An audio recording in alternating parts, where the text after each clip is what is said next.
Olá, meu nome é Maurício Vaz, professor da URGS, e hoje iremos dar início a uma série de vídeos sobre a macroeconomia keynesiana. No vídeo de hoje falaremos mais especificamente sobre os aspectos introdutórios de Keynes. Depois iremos falar sobre questões da demanda efetiva, a questão do investimento, os determinantes para que ele seja mais instável que o consumo. Também falaremos sobre políticas econômicas de Keynes. Vamos lá então. Então, um aspecto importante antes de entrarmos propriamente no conteúdo sobre Keynes é fazer uma contextualização sobre a sua teoria. Primeira coisa que, embora ele tenha revolucionado diversos aspectos da macroeconomia, na verdade, ter criado o campo da macroeconomia, ele foi um aluno dos principais professores e teóricos do século XIX. Ele viveu até o século XX, mas a mais importante da sua obra ela foi construída no século XIX, que é o professor Alfred Marshall. Então, o Alfred Marshall ele escreveu um livro que foi considerado o principal manual de economia na Inglaterra, mas também em outros países, que é o livro sobre princípios de economia. Então, ele era professor de Cambridge, o Keynes estudou lá, então ele teve o seu conhecimento inicial baseado nas obras que hoje nós chamamos como teoria neoclássica, que o Alfred Marshall talvez seja o professor, o autor dos principais princípios da teoria econômica neoclássica, que é ele combina diversos aspectos relacionados aos autores clássicos, como Smith, Sé e Ricardo, com outros aspectos da teoria marginalista. Então, ele é um autor muito importante e Keynes estudou diretamente com ele. Embora um aspecto marcante do seu início de vida acadêmica tenha sido esse estudo, então, com Marshall e outros autores em Cambridge, Keynes ele faz um rompimento com o positivismo, que é o que dá, em termos de filosofia, ele dá as bases para a teoria clássica e para a teoria neoclássica e também a marginalista, que é a questão que o racional ele sempre deve ser preponderantemente em relação aos aspectos reais da economia. Ou seja, o modelo, uma ciência, para ser construída, ela sempre deve ter preponderância com aspectos racionais do comportamento humano. Então, aspectos considerados não tão racionais, não tão bem modelados, eles deveriam ser suprimidos do modelo. Então, essa aparência formal do modelo, ela deve se sobrepor aos aspectos observados na realidade. Então, por exemplo, caso observe que os agentes eles não ajam apenas por movimentos racionais, mas também por impulso, levados a questões de incerteza ou levados a comportamentos, por exemplo, aspectos relacionados ao que os vizinhos compram ou são levados a compras inesperadas, repentinas ao ver uma promoção. Então, todas as questões emocionais, então a emoção importa no comportamento do consumidor, se ele está mais feliz ou mais triste, adquire novos tipos de compras, toma decisões diferentes, a capacidade do subconsciente influenciar nas decisões. Então, todas essas questões elas são deixadas de lado no aspecto positivismo e, consequente, também na teoria clássica barra neoclássica. E o Keynes não. O Keynes ele rompe com esse positivismo, embora ele não seja um aspecto muito formal trazido ao longo das suas obras, mas ele pode ser classificado como uma dinâmica teórica estruturalista. E o principal filósofo dessa corrente é o Kant, que é do kantismo. Então, a gente pode classificar o Keynes como nessa perspectiva. E o que é importante nessa perspectiva? Embora também se entenda que o real, a questão formal é importante e a questão racional faz parte, a racionalidade, a questão real, ela deve prevalecer sobre a questão racional. Então, mesmo que haja uma eventual perda de formalidade em determinado modelo, se eu observo a realidade, ela tem que se sobrepor necessariamente à questão da racionalidade, ou seja, o real, ao contrário do que acontecia na perspectiva positivista, ele deve prevalecer sobre o racional. Um outro aspecto importante é que a realidade ela é plástica. Plástica em que sentido? ela vai sendo moldada de acordo com as estruturas econômicas. Então, Kant, que o Keynes também segue essa linha, ele dá muita importância às estruturas econômicas. Nesse sentido, as estruturas econômicas, consequente o aspecto macroeconômico, ele vai sobrepujar para a dinâmica econômica. Então, quando se fala em macroeconomia, a macroeconomia ela vai além da soma das partes individuais. Ela possui uma dinâmica própria e ela tem impacto econômico muito significativo. Isso fica muito claro quando nós analisamos a questão do investimento. O investimento ele vai ser, por exemplo, se um empresário ele toma uma decisão individualmente que parece ser racional, por exemplo, deixar de investir e reter moeda para se precaver em relação ao futuro, vai provocar uma dinâmica econômica que acaba sendo negativa até para ele mesmo. Então isso aqui até se complementa, por exemplo, com o aspecto de Kalecki, que embora seja um autor marxista, em certos sentidos ele também segue uma estrutura estruturalista, né? Embora Marx seja hegeliano, mas enfim a gente consegue observar algumas questões também nessa perspectiva em Kalecki. Enfim, nessa questão estrutural do investimento, o que o Kalecki dizia que nós vimos nos vídeos passados? Que se o empresário ele reduz o consumo ou investimento, gera uma estabilidade na economia. E o mesmo vale para a perspectiva keynesiana que nós iremos seguir. Ou seja, uma dinâmica do indivíduo, ela vai provocar o impacto não só apenas por esse indivíduo, que estaria eventualmente maximizando, mas também um impacto geral sobre a economia que pode prejudicar a ele mesmo.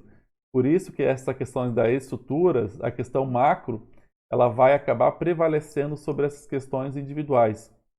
Uma outra questão que está relacionada na perspectiva keynesiana e que combina com essa questão estrutural é que os modelos eles são relativamente simples, mas englobam aspectos muito amplos da realidade econômica. Isso é uma questão importante da dinâmica estruturalista também. Agora, como eu comentei que, né, quando falamos de Kalecki, que ele realmente é um autor que seguiu próximo às obras de Marx, então a gente pode classificar como autor que realmente é um autor marxista, embora tenha algumas mudanças importantes na explicação da dinâmica econômica, ele segue todos os principais princípios de Marx.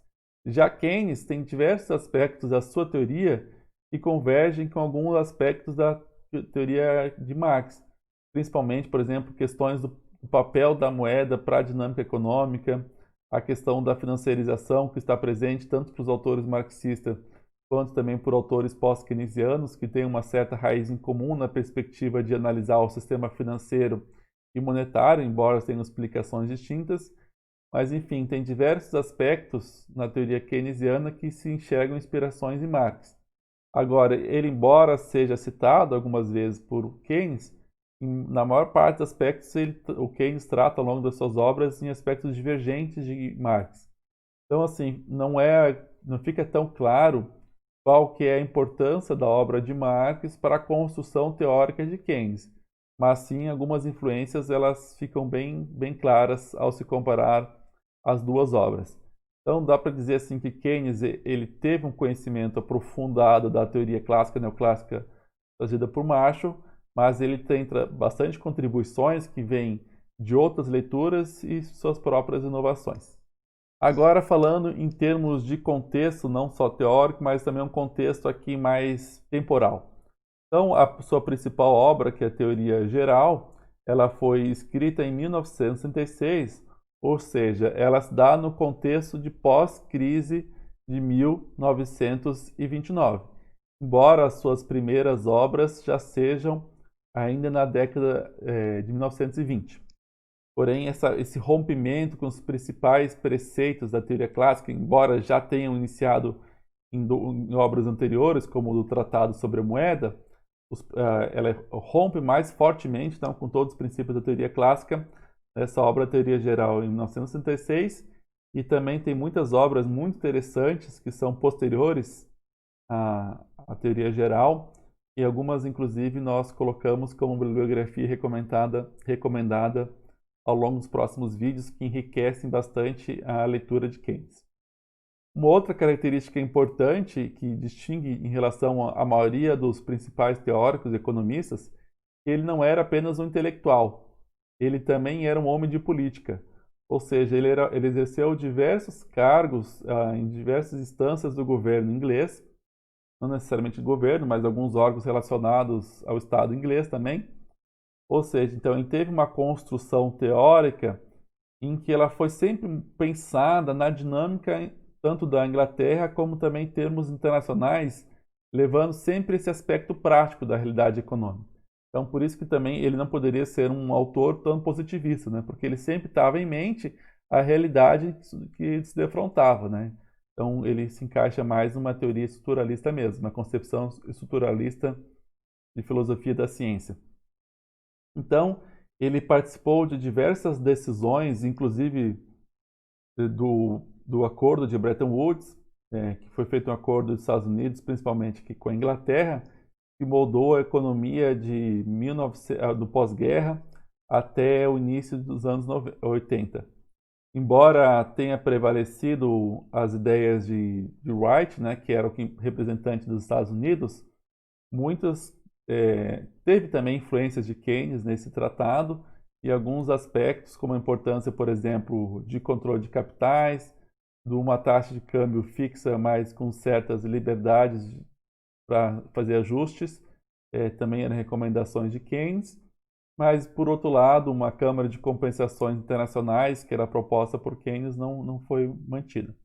Bom, isso vocês vão ver bastante em Economia Internacional 2, também se vê esse conteúdo em Monetária 2, tá? Mas principalmente Economia Internacional 2, vocês vão ver mais sobre isso. Então, um outro aspecto que eu tinha adiantado, o Keynes ele não apenas influenciou a sua teoria, né, como fazer uma contrapartida à teoria clássica barra neoclássica, mas ele foi o principal responsável, então, por esse ramo da economia que é o que nós estudamos, né, que é a macroeconomia. Então, a gente pode dizer assim que o Keynes, na realidade, ele é o pai da macroeconomia. Vamos falar agora então sobre as principais divergências com os clássicos. Então, ele traz crítica aos principais pressupostos da teoria clássica que nós vimos anteriormente quando falamos da teoria clássica. Então, ele critica o pressuposto do pleno emprego de fatores. Ele fala que a economia não necessariamente estará numa situação de pleno emprego. Ele faz uma crítica à questão da flexibilização de preços e salários, embora por exemplo, alguns autores novos keynesianos, eles são chamados de novos keynesianos porque eles falam que Keynes trata da questão da rigidez de preços e salários. Embora isso seja verdade, Keynes realmente fala da rigidez dos preços e salários, mas o Keynes vai além disso, né? Então, alguns autores novos keynesianos, eles ficam muito presos a essa questão de rigidez de preços e salários, não tratam de outros pressupostos importantes da teoria keynesiana, mas também ela existe. Ele também rompe com a questão da lei de Serre, ele entende que a lei de Serre vale apenas para um aspecto muito específico, a gente vai falar daqui a pouco, e esse aqui seria talvez um dos principais aspectos que é determinante para os demais, é o fim da neutralidade da moeda. Então a gente vai falar bastante sobre isso no próximo vídeo, que é um aspecto que merece uma atenção especial. Em relação a essas críticas, assim como nós fizemos a construção desses pressupostos na teoria clássica, que eles estariam entrelaçados, na crítica keynesiana eles também estão entrelaçados, porque ao romper com o pressuposto, ele também demanda de explicações adicionais. Então vamos fazer aqui agora algumas explicações por que esses pressupostos na concepção de Keynes eles não seriam válidos e, consequentemente, quando você rompe com o pressuposto de uma teoria, as principais conclusões também passam a ser violadas. Então vamos falar agora de cada uma delas e então sempre lembrando que sempre há esse entrelaçamento entre as explicações em relação aos pressupostos. Então, primeira coisa, ele até aceita que pode existir uma situação de curto prazo. O que é esse curto prazo na economia? E se, por exemplo, expande em determinado tipo de fator de produção, por exemplo, o trabalho mantendo capital fixo, esse rendimento do capital ele pode ser decrescente. E também ele entende, isso aqui é importante, tá, gente? Que inclusive cai em alguns concursos, inclusive alguns que eu já fiz, é essa questão que, assim, para Keynes não existe equilíbrio. Cai bastante isso em concurso. Não, Keynes entende que pode sim ter uma situação de equilíbrio. Contudo, o que realmente aqui que diverge bastante é que a situação de equilíbrio ela não tende a necessariamente a uma situação de pleno emprego. Ou seja, eu posso ter uma situação de equilíbrio, cujo equilíbrio se dá uma situação de desemprego. Isso é um principal fator que diverge em relação à tradição de equilíbrio do pleno emprego da teoria clássica. E essa questão de curto prazo, embora ele admite que possa existir, ela não é essencial para a sua construção teórica, ela pode ser flexibilizada sem problema nenhum, diferentemente do que acontece para a teoria clássica, que essa questão para determinar todos os seus modelos de construção, tanto, por exemplo, para o mercado de salário quanto para o mercado de recursos, essa situação de curto prazo ela é importante, né? Então, assim, diferentemente, por exemplo, da teoria clássica, que existia, né, as autorregulações que operam num cenário de economia de concorrência perfeita, onde as forças do mercado irão fazer a autorregulação na economia e, com isso, convergir a uma situação de equilíbrio de pleno emprego, Keynes entende que isso não, né? A gente vai ver bastante sobre isso, sobre as políticas econômicas que podem ser adotadas por Keynes, mas enfim, não há nenhuma dinâmica inerente ao mercado que tende a levar a uma situação de equilíbrio, né? E principalmente quando a gente pensa em equilíbrio aqui, seria aquele equilíbrio de pleno emprego, porque nós podemos ter uma situação de equilíbrio que é de desemprego. Então, isso aqui, então, ele não existem forças, tá? Não existem forças, tampouco existem forças, certo? Então, esse aqui é um rompimento importante com o primeiro pressuposto da teoria clássica e um pouco também já do segundo. Aqui nós adiantamos que as principais questões formuladas para a teoria clássica, elas se dão base nos postulados do professor Pigou. O professor Pigou, ele também trabalhou com Marshall, ele é posterior ao início do Marshall, né? Ele trabalhou até junto, mas boa parte das suas construções também se apoiaram nas aulas do Marshall, né, em Cambridge, embora depois eles tenham se divergido, Keynes e Pigou, né? Tenham se divergido. Então, assim, ele critica ao longo da sua obra diversas vezes, né? Ele sempre trata assim, o Pigou como o professor Pigou, é um professor famoso assim, também por diversos princípios. Então, vamos tratar sobre aqui principalmente em relação ao segundo pressuposto da teoria clássica, né? Então, como já adiantei, embora ele admita retornos decrescentes no curto prazo, ele entende que não há flexibilização dos salários.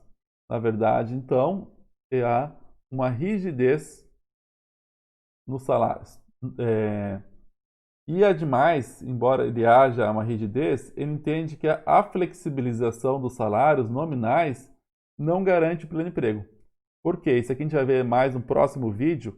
A ordem causal é inversa, ou seja, é a dinâmica geral da economia que vai determinar o nível de emprego, tá? Então, para a economia clássica, como nós vimos, o equilíbrio no mercado de trabalho e sua importância na flexibilização é que determinará o nível de produção, consequentemente, o nível da demanda, da dinâmica econômica, né? da renda, do produto, da demanda, né? Para a teoria keynesiana, como iremos ver então no próximo vídeo, é o contrário. É a dinâmica geral da economia que determina o nível de emprego. E por que haveria rigidez em relação aos salários? Isso aqui Keynes trabalhou, mas é principalmente trabalhado pelos novos keynesianos, certo? Então, pegando principalmente os argumentos dos novos keynesianos, eles se inspiram em Keynes para falar sobre a rigidez, né? Então, embora esteja em Keynes, mas os novos keynesianos eles ressaltam bastante esse aspecto. Então, por exemplo, em termos de rigidez, a gente pode falar tanto nos salários, a flechinha vai vir aqui, quanto na questão dos preços. Então, o que nós temos de rigidez dos salários? Tem a presença dos sindicatos. Então, a salário a gente pode também chamar de W, né? De wage, que muitos obras utilizam o W para salário, né?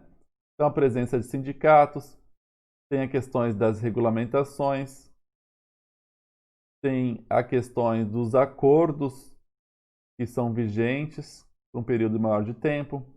Tem também outra questão em termos de produtividade do trabalhador, que se reduz muito os salários, pode reduzir também a produtividade. Então, tem diversos aspectos que inibem a flexibilidade dos salários e também há uma certa rigidez nos preços. Como a economia ela não opera no mercado de concorrência perfeita, mas sim no mercado oligopolista, as empresas elas têm uma certa capacidade de tanto de segurar preço, porque eles estão acima do seu custo médio, como há também a questão do custo de menu.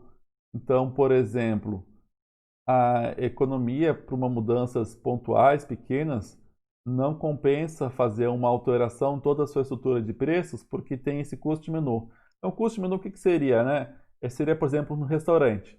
Então, uma pequena alteração nos seus custos não compensa fazer toda uma mudança na estrutura do cardápio, do menu do restaurante, porque isso ocorreria em custos maiores, né? Então, tem essa simbologia do custo menu que cabe ao restaurante, mas isso vale para as empresas como um todo, né? Porque, por exemplo, não é por qualquer preço que uma empresa faz uma negociação com todos os seus fornecedores, com seus clientes, né?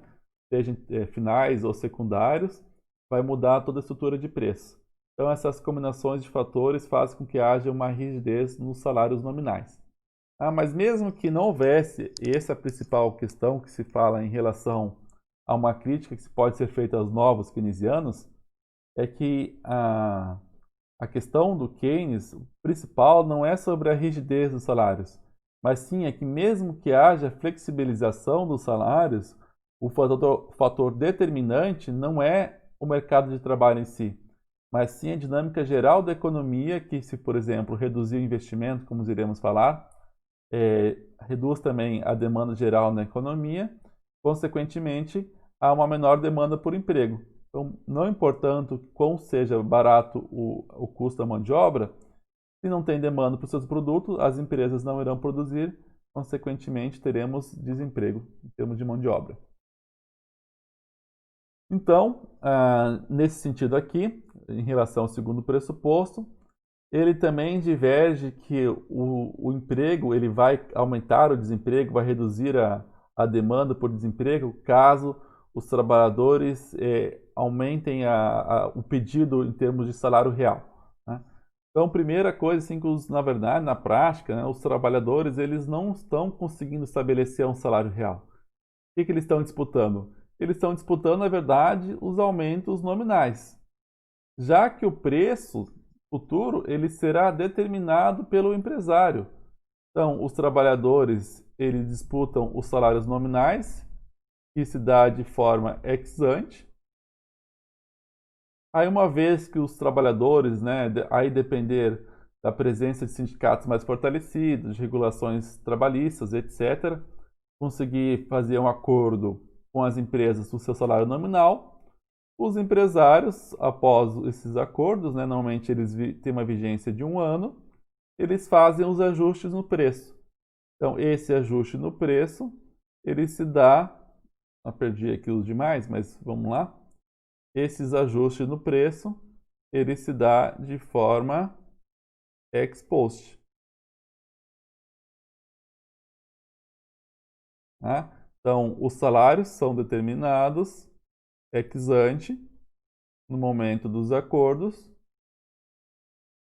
e já o preço será determinado pelos empresários, de novo, a economia que opera numa situação de não concorrência perfeita, pode ser concorrência monopolística, oligopolista, eventualmente monopólio.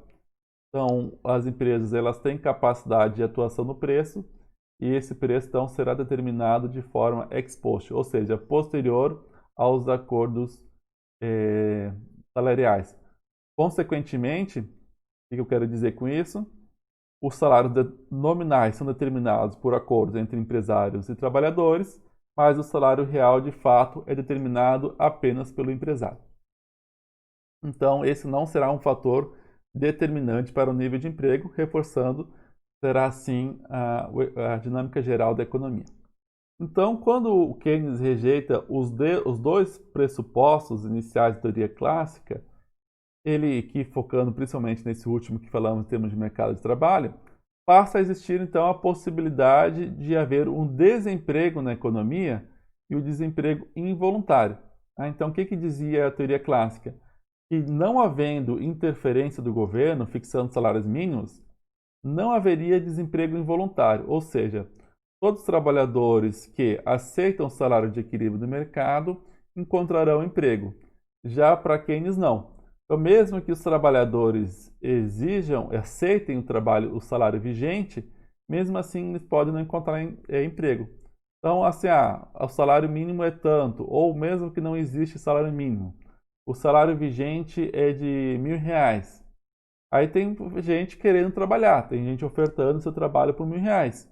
Mas dependendo da dinâmica geral da economia, uma situação de elevado desemprego, baixa atividade econômica, os trabalhadores não conseguirão encontrar desemprego. Ou seja, há sim um desemprego involuntário na economia. Agora, falando em relação ao terceiro pressuposto, que é a lei de Sé. Então, a lei de Sé, ela é uma garantia que, para a perspectiva teórica clássica, toda oferta criará a sua própria demanda.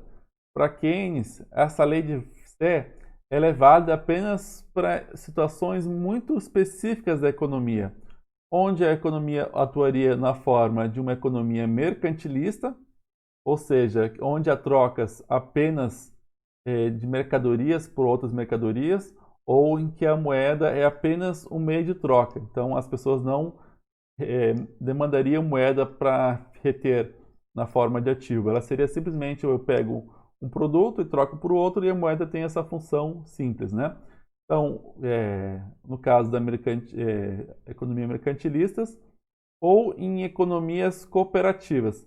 Então, economias cooperativas, elas já têm uma estrutura produtiva um pouco mais avançada que economias mercantilistas, ou seja, a economia mercantilista normalmente é o próprio trabalhador, ele é responsável pela oferta do produto, então não tem uma distinção importante entre o capitalista ou o empresário e o produtor, o trabalhador, eles são a mesma pessoa, eles trocam entre si. Já em economias cooperativas, já poderia ter uma estrutura produtiva há uma divisão entre empresas e trabalhadores, só que nessas economias cooperativas, de novo, a moeda ela é simplesmente um meio de troca. A gente pode entender um pouco mais claro essa dinâmica aqui, pegando emprestado os termos de Marx. Ou seja, a lei de Sé, de acordo com Keynes, ela seria válida apenas cuja dinâmica será nessa dinâmica mais simples que o Marx interpretou como a circulação da mercadoria, em que a mercadoria, ou seja, a produção da mercadoria, ela será realizada e haverá uma troca dessa mercadoria por dinheiro, cuja finalidade após o processo produtivo é o ofertador ter mais mercadoria. Então, construir esse M', ou seja, o objetivo final não é ter mais dinheiro, mas sim mais mercadoria. Então, para essas situações onde o dinheiro, onde a moeda, ela não tem um papel fundamental na dinâmica econômica, aí sim pode ser a lei de Sé. Só que o que é observado na dinâmica econômica contemporânea, ou ao menos assim no capitalismo, é que a economia é uma economia empresarial ou uma economia monetária. Ou seja, a moeda aqui ela passa a exercer um papel fundamental na dinâmica econômica, em que o objetivo de reter dinheiro é um fim em si mesmo. A gente vai falar no vídeo posterior por que a moeda é um fim em si mesmo. Mas já vamos adiantar alguns aspectos. E em momentos de incerteza, os agentes preferem reter moeda para se precaver em relação ao futuro, deixando de lado outras formas de investimento na economia.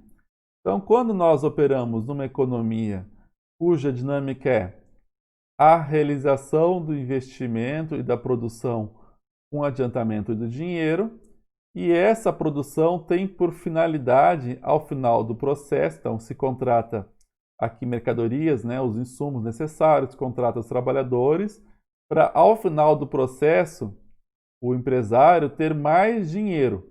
Então, o objetivo não é a empresa não está produzindo, né, entrando numa dinâmica econômica empresarial.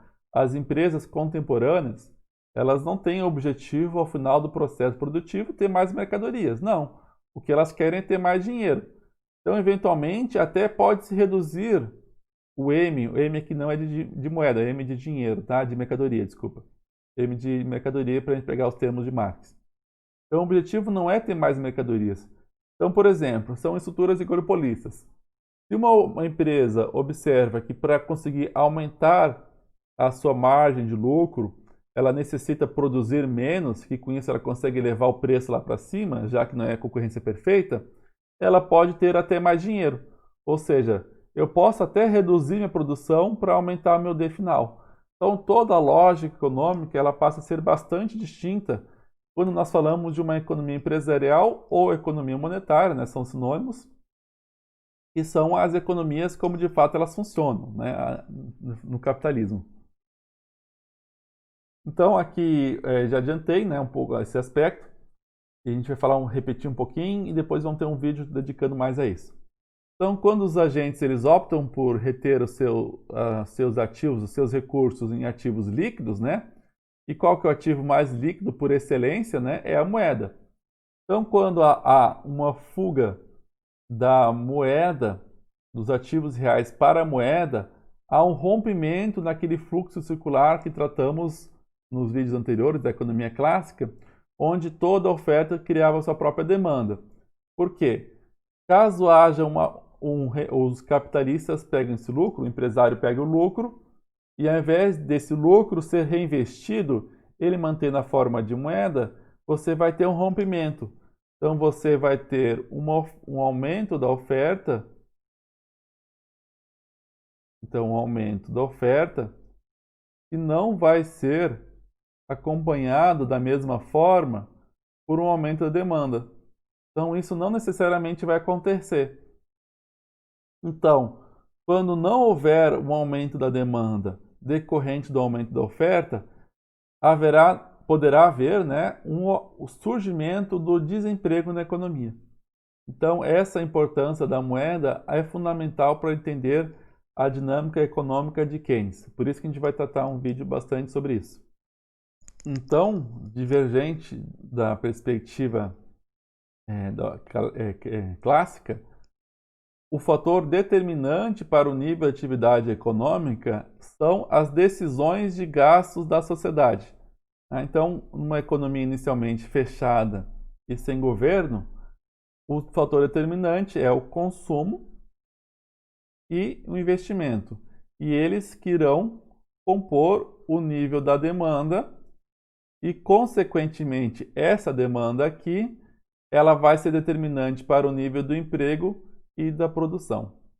Certo? Então, a lógica é a demanda irá determinar o nível de oferta. Então, a oferta vai se ajustar de acordo com a demanda. Então, a ordem causal é inversa em relação à perspectiva clássica. Então, a partir do rompimento desses pressupostos, né, aqui não explicitei diretamente o quarto pressuposto, que é a validade da teoria quantitativa de moeda, né, mas ele está implícita ao romper com a validade da lei de Sé e mostrar a importância da moeda para a dinâmica econômica. Consequentemente, também ele está mostrando a importância da moeda e o rompimento com a teoria quantitativa da moeda. Então, com o rompimento dos quatro pressupostos, o Keynes ele constrói o princípio da demanda efetiva. Então, esse princípio da demanda efetiva, que baliza o principal da sua obra, e consequentemente tem relações aos juros, ao trabalho e, no caso, ao desemprego, né? Ele vai ser determinado principalmente aqui por três teorias, tá? E a gente vai ver cada uma delas.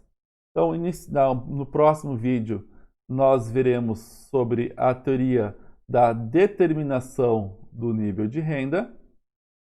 No vídeo posterior, falaremos sobre a teoria do investimento, o que determina o investimento, como ele impacta a teoria, embora como ele impacta a teoria a gente já veja aqui inicialmente também no primeiro aspecto, mas a gente vai complementar nesse segundo aspecto. E por fim, Aqui também tem uma importante divergência em relação à teoria clássica. Nós veremos a teoria da taxa de juros e como ele se relaciona também com a poupança e investimento. Então aqui vamos ver importantes mudanças em relação à teoria clássica. Tá? Então, no vídeo de hoje, nós vimos os principais aspectos introdutórios da teoria keynesiana e nos vídeos seguintes iremos falar sobre cada um desses três aspectos. Então, para esse vídeo, nós utilizamos alguns capítulos da obra do Carvalho e conjunto com outros autores, que é Economia Monetária e Financeira. Aqui eu coloquei como referência o primeiro livro, foi mais distribuído de 2000, mas tem diversas outras edições. Aqui principalmente sobre os capítulos relacionados a Keynes. Tem um texto muito interessante que deixamos disponível, mas ele se encontra de forma gratuita, do professor Ferrari, que ele faz uma distinção entre monetaristas, novos clássicos e novos keynesianos, em que fica esses pressupostos que nós tratamos, eles ficam esclarecidos nesse artigo. Tem alguns apontamentos do professor Ferrari da sua aula, né? Também tem outros de outros professores, também como o professor Oreiro, também que auxiliam alguns aspectos construídos, né? Então algumas ideias, além das leituras das obras, também foram construídas ao longo dessas aulas, né? E especificamente para essa aula, principalmente os capítulos 1 ao 3 da teoria geral do Keynes, teoria geral do emprego, do juro e da moeda, né? Então, para essa aula aqui, nós temos os capítulos 1 ao 3. O próximo são principalmente o capítulo 12 e outro ainda é o capítulo 17 e outros capítulos posteriores à obra de Keynes. Aqui eu recomendo vocês a fazer uma leitura completa da teoria geral do emprego, do juro e da moeda, que é uma obra muito importante para entender essa compreensão da teoria de Keynes e que ela traz diversas dinâmicas que são importantes para entender, inclusive, os dias atuais. Então, obrigado por vocês terem assistido até esse vídeo final, reforçando, então, que no próximo vídeo falaremos sobre os determinantes da renda e focaremos sobre a questão como se constrói a demanda agregada para Keynes, como se constrói a oferta agregada, falaremos sobre esses principais conceitos de ambos e como eles estão relacionados, como determinarão o nível de emprego e de produto na economia. Até lá!